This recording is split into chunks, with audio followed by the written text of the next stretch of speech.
పూర్తి వివరాలకు చదవండి రేపటి అక్షర శిల్పం దినపత్రికలో.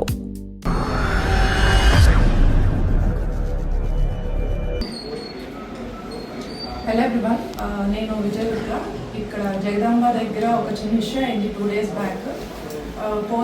జగదాంబలో రాజాసాబ్ పోస్టర్ ఉంది, అక్కడ ప్రభాస్ పిక్చర్కి క్లిక్ చేస్తుంటే అతనికి నేను పిక్చర్ తీసాను అనుకోనని చెప్పి అతను స్లాప్ చేసి బూతులు తిట్టి వెళ్ళిపోయాడు అనమాట. నేను అది ఇన్స్టాగ్రామ్లోనూ సోషల్ మీడియాలోనూ పోస్ట్ చేయడం జరిగింది. ఆ తర్వాత దిశ పోలీస్ స్టేషన్లో కూడా మనం కంప్లైంట్ ఇచ్చాము.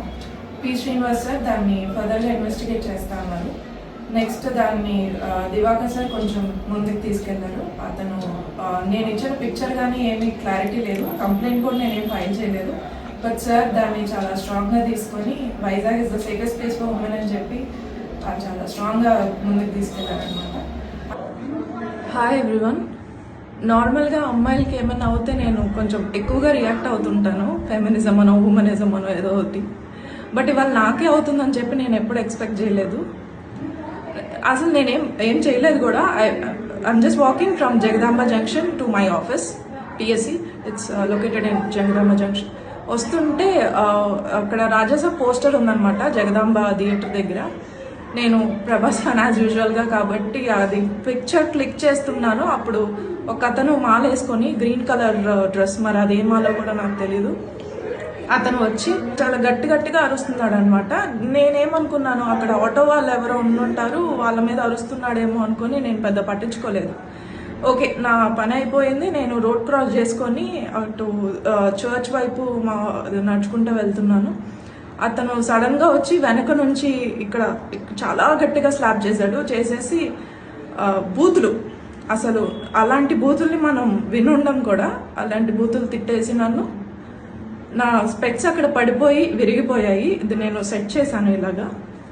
అక్కడ చాలా గట్టి కొట్టాడు అనమాట. ఫేస్ అంతా చాలా రెడ్ అయిపోయింది. అది నేను అసలు ఎక్స్పెక్ట్ చేయలేదు అంత దారుణంగా. నాకు రీజన్ కూడా తెలియట్లేదు అతను నన్ను ఎందుకు కొట్టాడు ఏంటి అని.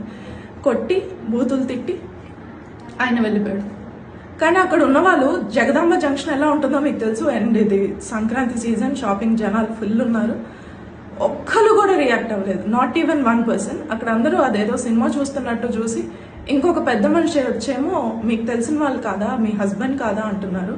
నేను ఇక్కడ మీకు అతని ఫోటో చూపిస్తాను, అతను నాకు రిలేటెడ్ లాగా అనిపిస్తున్నాడా అనేది నాకు అసలు అర్థం కాలేదు. I was clueless. అసలు ఏం చేయాలి, ఎవరికి చెప్పాలి, ఏం మాట్లాడాలి, నాకు అసలు ఏం అర్థం కాలేదు. విశాఖ పోలీసుల పనితీరు ప్రశంసించిన సీఎం చంద్రబాబు, పోలీసుల అదుపులో మహిళపై దాడి కేసు నిందితుడు మానసిక స్థితి సరిగ్గా లేదని ప్రాథమిక నిర్ధారణ. స్పష్టమైన ఆధారాలు లేకున్నా కేసు ఛేదించిన పోలీసులు విశాఖ బ్రాండ్ ఇమేజ్ దెబ్బతీస్తే సహించేది లేదన్న సీఎం. విశాఖపట్నంలో ఓ మహిళపై జరిగిన దాడి వెనుక వాస్తవాలను ఛేదించి నిందితుని అదుపులో తీసుకున్న విశాఖ నగర పోలీసులను ముఖ్యమంత్రి నారా చంద్రబాబు నాయుడు అభినందించారు. 2 రోజుల క్రితం విశాఖలో విజయదుర్గ అనే మహిళను జగదాంబ సెంటర్లో ఓ వ్యక్తి దాడి చేసి దుర్భాషలాడినట్లు ఆమె సోషల్ మీడియాలో పోస్ట్ చేసిన అనంతరం పోలీసులకు సమాచారం అందించారు. దీనిపై తక్షణమే స్పందించిన పోలీసులు ఈ ఘటనకు కారణమైన వ్యక్తిని వెంటనే అదుపులో తీసుకున్నారు. అయితే అతని మానసిక పరిస్థితి బాగోలేదని ప్రాథమిక విచారణలో తేలింది. సంఘటన సమాచారం అందిన వెంటనే పోలీసులను స్పందించి వ్యక్తిని అదుపులో తీసుకోవడం, నిందితుని గుర్తించి వివరాలు తెలియకపోయినా కేసును ఛేదించడంపై బాధిత మహిళ సంతృప్తి వ్యక్తం చేశారు. సమాచారం అందిన వెంటనే పోలీసులు స్పందించారని తెలిపారు. సదరు మహిళ స్వయంగా పోలీస్ స్టేషన్కు వచ్చి ఆ వ్యక్తి మానసిక అనారోగ్యంతో బాధపడుతున్నారని నిర్ధారించుకున్నారు. అతను మానసిక ఆసుపత్రిలో చేర్పించాలని కోరారు. అలాగే నిందితుడిపై చట్టపరమైన చర్యలు తీసుకోవద్దని బాధితురాలు విజ్ఞప్తి చేశారు. విశాఖలో శాంతి భద్రతలు అద్భుతంగా ఉన్నాయనేందుకు ఇది నిదర్శనమని ముఖ్యమంత్రి చంద్రబాబు పోలీసుల పనితీరును ప్రశంసించారు. ఆంధ్రప్రదేశ్ పోలీస్ శాఖ ప్రజల భద్రతకు కట్టుబడి పనిచేస్తుందన్నారు. మహిళలకు రక్షణ విషయంలో దేశంలోనే విశాఖ మొదటి స్థానంలో ఉందని, భవిష్యత్తులోనూ ఎటువంటి ఘటనలు తలెత్తకుండా అప్రమత్తంగా ఉండాలని పోలీసు ఉన్నతాధికారులకు సీఎం సూచించారు. అదే సమయంలో ఇలాంటి ఘటనపై రాజకీయం చేస్తూ ప్రభుత్వంపై బురద చల్లాలని ప్రయత్నించే వారిపై చర్యలు తీసుకోవాలని ఆదేశించారు. విశాఖ బ్రాండ్ ఇమేజ్ దెబ్బతీస్తే సహించేది లేదని స్పష్టం చేశారు. మరిన్ని కథనాల కోసం సబ్స్క్రైబ్ చేసుకోండి మీ అక్షర శిల్పం.